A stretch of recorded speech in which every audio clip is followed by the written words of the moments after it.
Well, welcome to the Highlands podcast. We're so glad that you're here, and we've got a special final 2 episodes of this season, and thank you for joining us for season 2 of our Highlands podcast. We launched this last fall with season 1, and many of you, you binge watched like the podcast, and so thank you for being part, and we pray that today will be encouragement to you. I've got our children's pastors with us, Pastors Liz and Pastor Gene. We're so excited for you guys to be here, and then our final episode, we're going to talk to our youth pastors, and so if you have kids at home, you teenagers, if you have grandkids, if you coach, if you teach, if you are involved or care about the next generation, these last 2 episodes are going to be for you. We're going to talk about some practical tips to help and reach them. So we're so excited to have both of you. Liz, just you're Pastor Isaac's wife, but you're more than that. So tell us a little bit about yourself. Yeah, so I am originally from Southern California. Okay. I grew up there since I was born, and then I moved away for college to San Diego and then Utah, and so I traveled quite a bit in that time, and then me and Isaac met. We have a daughter who's Melody. She's 4. And then we moved, before coming here, we lived in Redding for about 2 years, and then we were there for some time, and the Lord called us here. And to the desert. You lived in some beautiful places, but the desert's right up top there. Yeah. So we're glad that you're here, Liz. And you came on about, 8 months ago or so? Yeah, 6 months? September. As our early childhood pastor. Yeah. And so what does that mean? So I pretty much oversee all our littlest ones, from preschool, nursery, all the way to kindergarten. Okay. And so it's a fun time. I feel like it's the age where they're learning so many things, even just between our nursery to preschool. Right. I mean, they are learning every single That's amazing. new thing in their life, and so it's a beautiful. So, Gene, tell us about yourself. Wow. I've been part of the Highlands family for over 15 years. Okay. Pretty much ever since our current building was built. Okay. Grew up at the time when I was young. I didn't realize, but grew up in a Foursquare church. My father was actually a pastor in the Philippines. Oh, wow. And he served in the military when he came here to the States. After high school, I followed suit. I joined the Marine Corps, so I have I'm a Marine Corps veteran. But I've served in ministry in a variety of capacities, from leading worship for high school, for young adults, for main services, and even have some experience in leading kids, at some kids camps. Yeah, that's right. But when this opportunity came, it was something that I knew that God. He was opening doors, because I never would have thought that I would be a children's pastor one day. Yeah. And so it's something that's been really exciting, really humbling, and it's been a learning experience, but also being able to exercise the gifts that God has developed me in my life. Love that.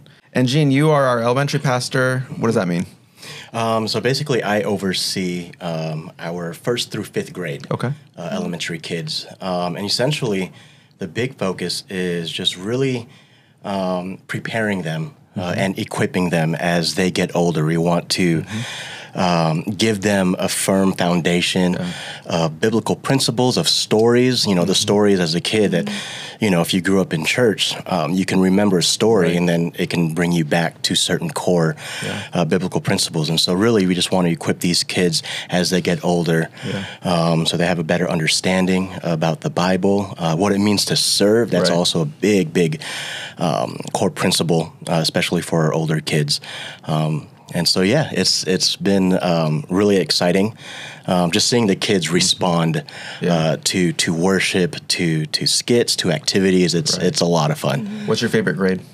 Ooh, that's a really hard one, because each grade, 1st grade and 5th grade are vastly different in their development. Right. And that's really hard. I probably maybe 2nd or 3rd grade. Really? Okay. Because you know, they're a little bit older, but they're not too old. You can kind of have a fun conversation with them, and they still laugh at your jokes. That's you know, the fifth graders are a little bit older now, and you know, they're starting to think it's like, oh yeah, that's a little lame. But my first volunteer assignment here at the Highlands was I taught a kids class. But I remember talking to Amy. We weren't dating at the time. She was our children's pastor. I said, I'll teach a class, but nothing younger than second or third grade, because I just felt like, I mean, Liz, props to you, preschoolers. I'm like, I don't know how to talk to them. And first and second graders, I'm like, man, I don't know. But third grade, I felt was the youngest that I could teach. And so she put me in third grade. Yeah, so that was so fun. I felt like they would laugh at my jokes. And the first and second graders, I don't know if they did. So,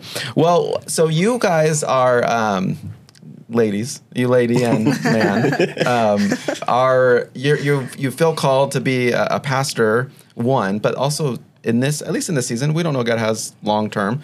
But in this season, serving in our kids' ministry. So what is meaningful about that? Like, why preschool? Like, why kids? Yeah. Well, I've worked in different areas in education specifically. So I've been around kids, even all the way up to college. Oh, okay.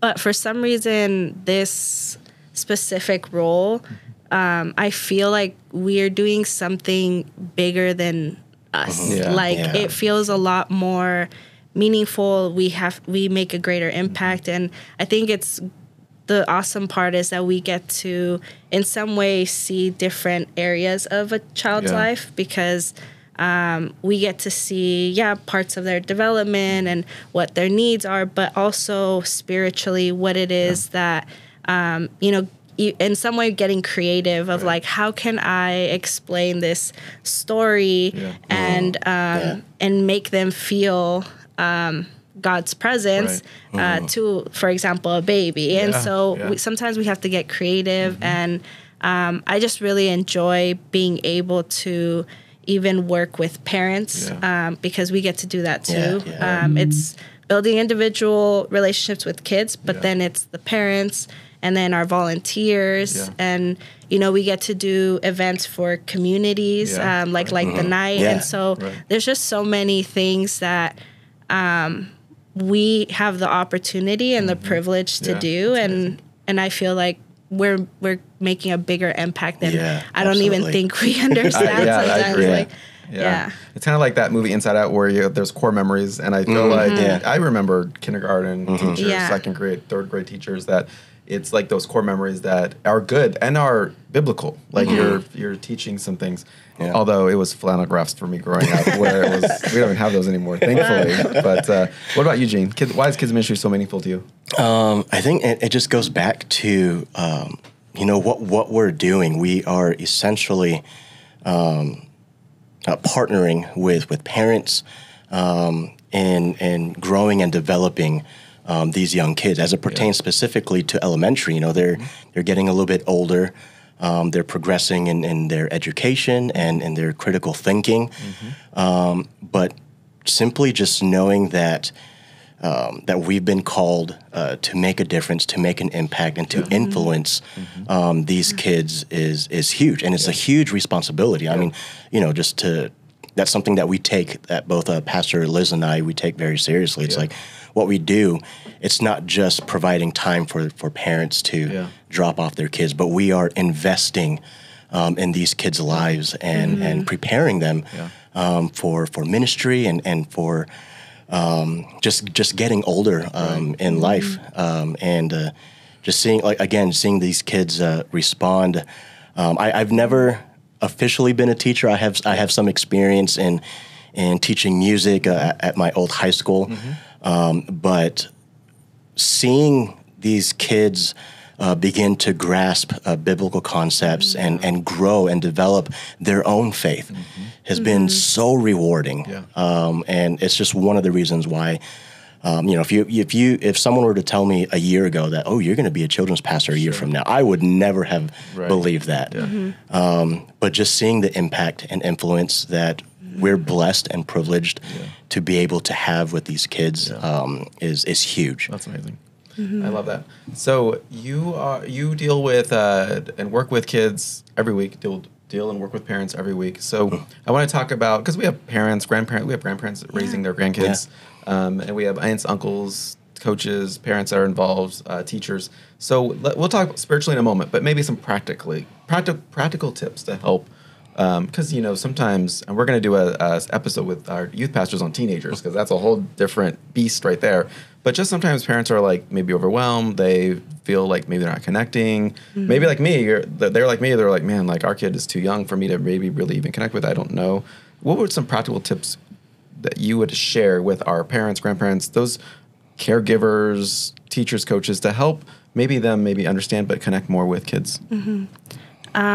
For me, one thing that I've realized even just recently, starting in this role, I think it was like the month right when I started, I had a mom come in and she was experiencing like the death of a loved one. Okay. And so she came to me and she asked, how do I explain grief? Wow. And in other situations too, I've had parents ask me like, how do I talk to my child who is suffering from anxiety? And so those situations have really made me realize that sometimes it's as easy as learning to stop and just listen.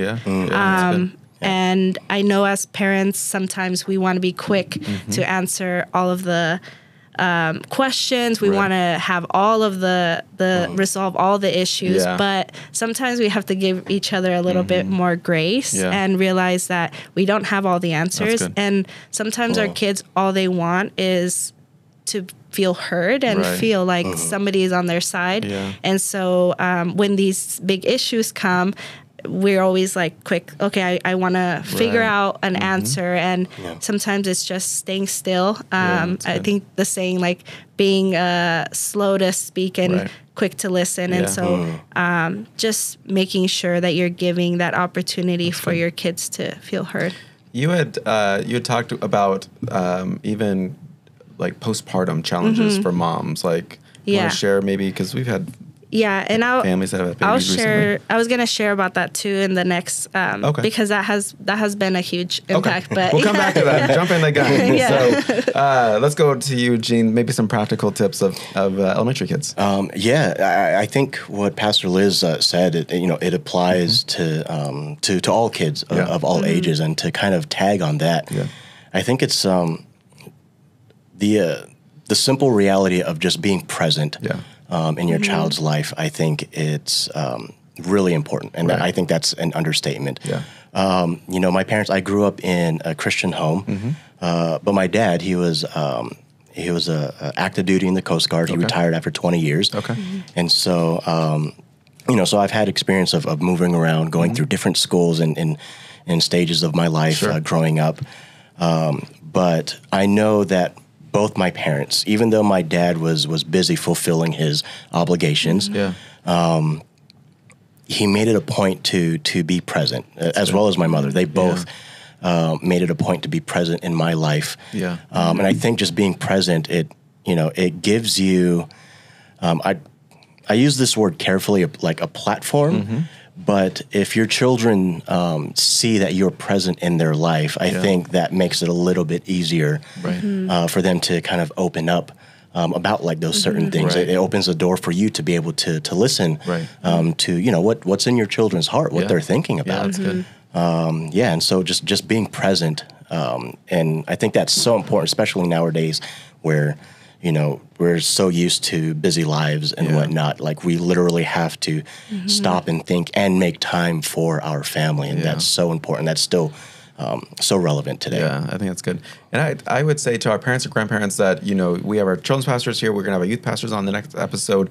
But just sometimes when Liz, when you're in the daily grind of like raising a little one, like, you see the good, bad, and ugly of our kids, and then you come to church, and then you are all seeing them maybe on a weekly basis or maybe even a bi-weekly basis, and so you get a different perspective. And so I think it's important for parents to, I can't remember the exact study, but they did. It was primarily for youth kids, but I think it probably can spill down.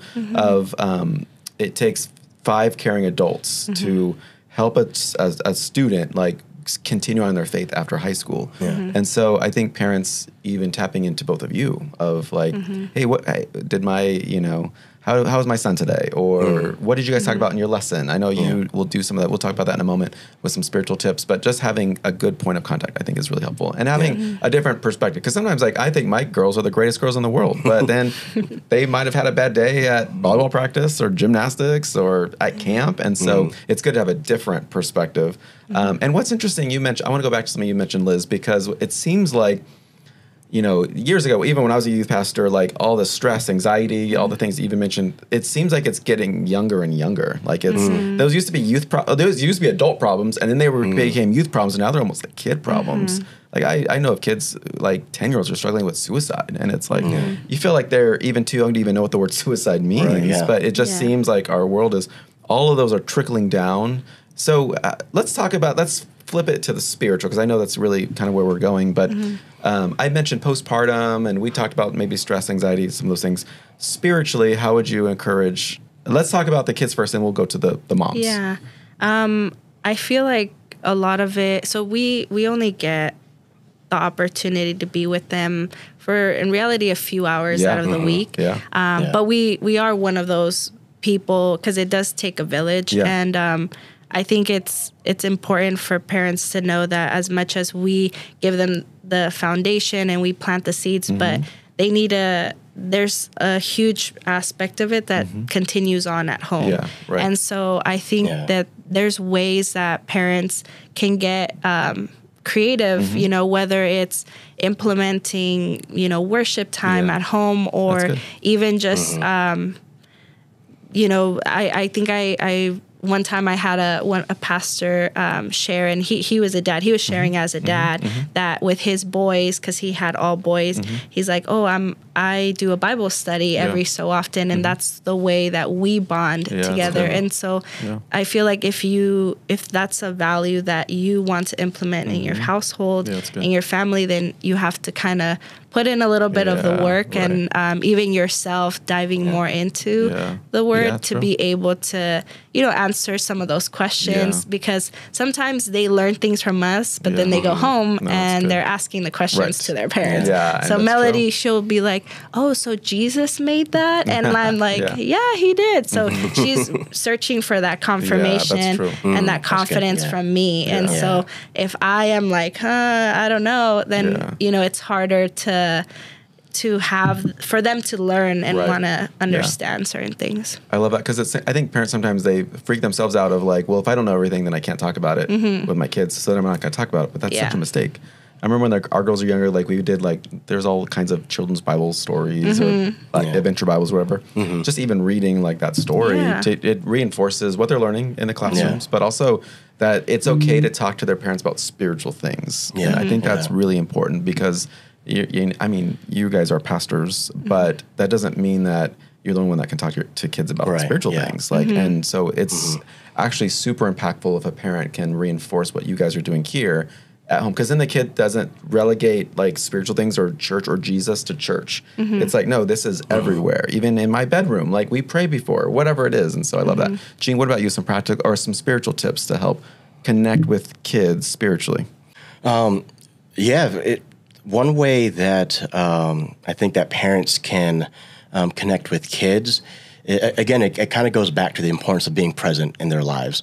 But I know for us in elementary, as well as for early development, we have resources for parents, and we're still evaluating even more additional resources that we want to provide to parents. But one that we have every week, every Sunday, we provide our teachers that they give the parents this what we call a take-home weekly, and it really just summarizes what the Bible lesson of what the children have learned for that Sunday.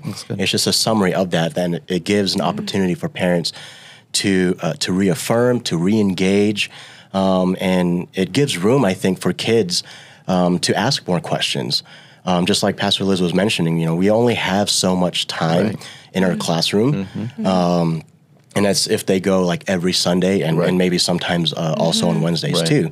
But we only have so much time. And one thing I've learned is that these kids, I love that they have so many questions. And I wish I could answer them all like one-on-one, because it's something I love to talk about.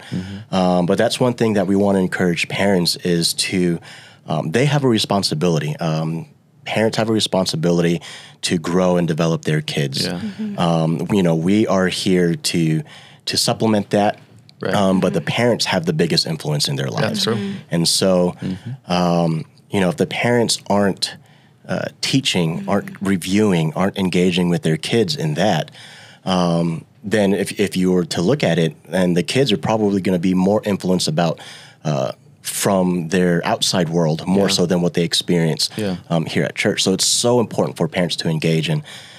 Just going back to that, just reviewing the story, like rereading it with them.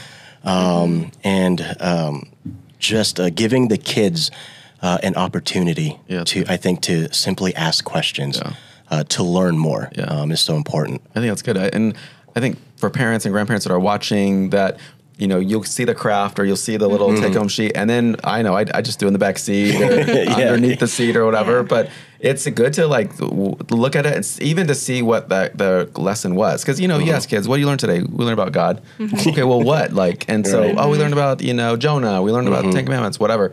And so even for parents to take a sneak peek at what that craft was or what that take-home sheet that you mentioned was, to see okay, they talk about this, and I love that. I love that. I think. At the time of this recording, we're a couple of months away from camps. But I think camps play such a significant role in kids and teenagers' lives. So we have a lot of parents every summer. They'll come up and say, well, what is camp? That maybe they didn't know. They didn't grow up maybe in a Christian home or in that context. And so give us, Liz, and then I'll ask Eugene, your best 30-second pitch of why camp is so important. Yeah. So I actually have never gone to camp before. I didn't grow up Christian. And so, but I feel like from what I've been able to hear and just know, just the huge impact that these kids get to experience. Not only do they get to be alongside their peers, but they get to really learn more about God and be able to kind of solidify what it is they've been learning at Sunday and here at church. But over there they get to do it in a more fun way. And so I think that's really important and maybe something that parents should consider. I know it's hard and especially when you have multiple kids, but it's something that's truly valuable and it's gonna stay with them for a very long time. So you've never been to camp? I have not. Gene, we have a new leader for you. Maybe I need to go. So maybe as Melly gets a little older. It's interesting because at our church, it's similar to here. I started going to kids camp when I was in 3rd grade.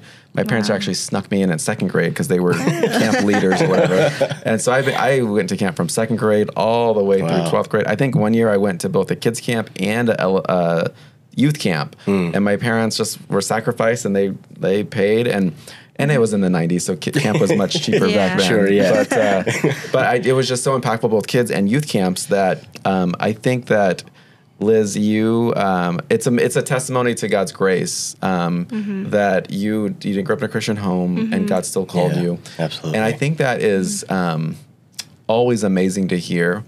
I think for the parents and grandparents that are watching and listening in on this podcast, you can give your kid, grandkid an opportunity that maybe you didn't have. And, I think it's just so enriching and rewarding.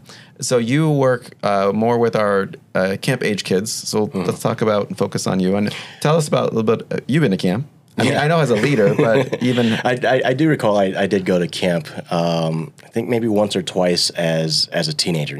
Of course, being growing up in the military family. You're kind of everywhere. Kind of moving around. Sure. But I think for kids, why it's so important, again, just to kind of tag on what Pastor Liz had already talked about, in addition to experiencing God and church in a fun and engaging way, camp is so important because I think it gives kids an opportunity to experience God outside of their local church.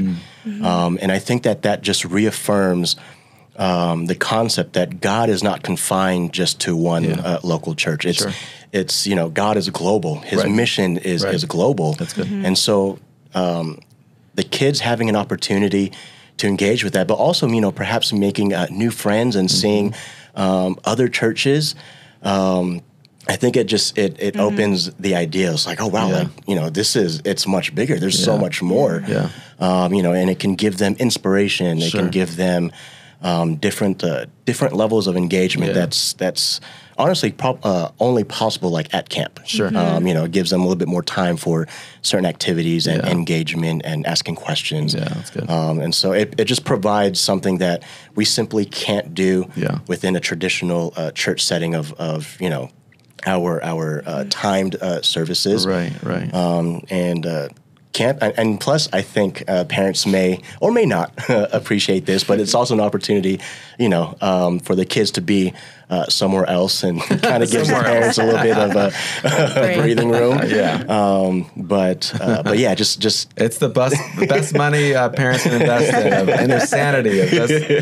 I think that from a guy who's been to camps, both as a student and then also just as a pastor I think probably one of the most important things about camp is that it disrupts your schedule. Like, and even for kids, like, again, back in the 90s when I was going to camp, like the biggest distraction we had was like the old school Nintendo. Like we didn't have cell phones or all these things. But even back then it was good to get away, remove all the distractions and like focus, because you had messages in the morning and the evening, you had devotions during the day.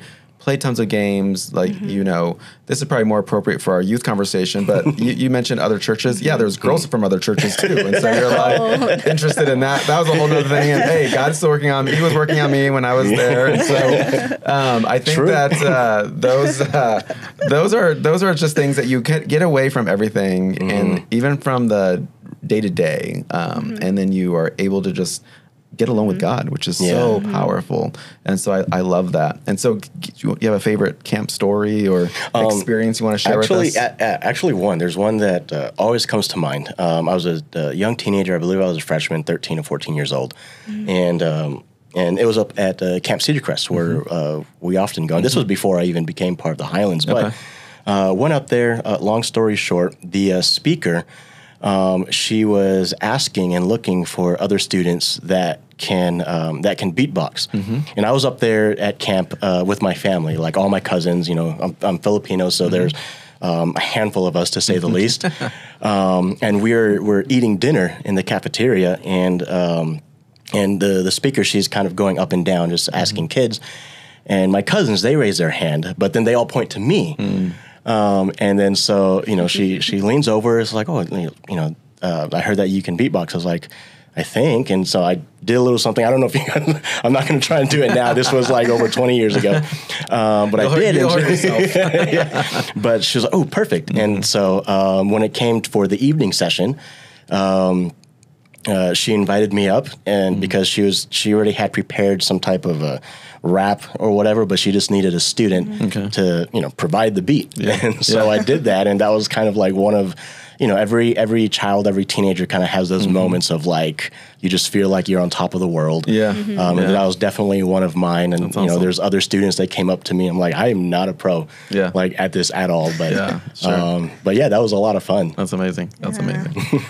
And let me tell you, to the moms and grandmas, because dads and grandpas aren't like, they're like, send the kid away for camp, like whatever. But the moms and grandmas, like, and again, I know it feels young. It's a third grader, fourth grader, fifth grader going to kids camp, but it's 4 days. I think it's 3 nights. And so it does feel like forever, but it's so good. And I think that that first night is always the hardest. As they're away from mom, maybe for the first time. They don't have the snuggles or the whatever, all the coddling that we tend to do with our kids.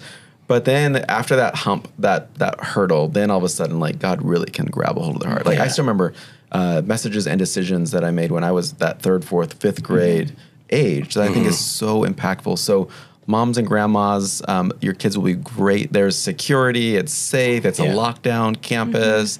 Games are safe. There's a nurse on site 24/7. Like, there's all kinds of safeguards for them. But kids camp is such an amazing experience. And so we want to encourage you, parents, to send your kid, grandparents, send your grandson, granddaughter to camp, and we've got to get Liz on a. I had to suffer so many nights on those cots, and you haven't. So we need to remedy that. And so we're gonna figure out how to fix that. You can babysit Melody. Okay. Amy would love that. We'll do it. We'll bring Melody, and you and Isaac can go be kids leaders. And so, thank you guys. Any last things you wanted to share with parents before we go? You said everything you wanted to say. I think so. Well, I think maybe if anything, I think the heart of like kids ministry, it always goes back to, I always go back to what Jesus says in Matthew. And it says, but Jesus said, let the little children come to me and do not hinder them, for to such belongs the kingdom of heaven. That's so good. And so oftentimes we might, there might be an understatement in knowing the impact of what we do in children's ministry, in Faith Factory, in the camps, in these children's lives. God loves his children. Yeah. And so we want to be able to make room for that. And we constantly pray for God to give us creative ways to present the gospel, to present Jesus, to reflect Jesus in these kids' lives. That's so good. And I think parents, they can get so focused on sports, they get focused on all these activities, but Jesus says, if you'll gain the whole world but lose your own soul, it's like, what's the point? And so even for kids, it's like, if they gained all league in soccer, but they lose their soul, like, what was the point? So parents, grandparents, let me encourage you, point your kids, your grandkids to Jesus. Make sure that he's the central figure of their life.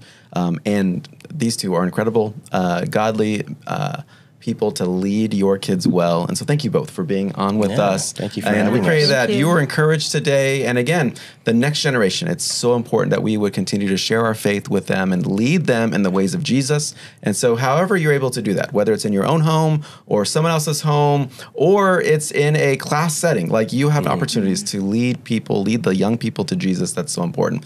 We'll see you next time on our final episode as we look at youth, as we talk about how to connect with teenagers. It's going to be a helpful conversation. We're going to bring in our youth pastors to come in, and make sure you like, subscribe, share as we wrap up season 2. We're so excited about what God's been doing through this. Thank you for your reviews, for your comments, and sharing this with friends. We pray that this will be encouragement to you. Have a great time. We'll see you next time on our final episode of the Highlands Podcast Season 2.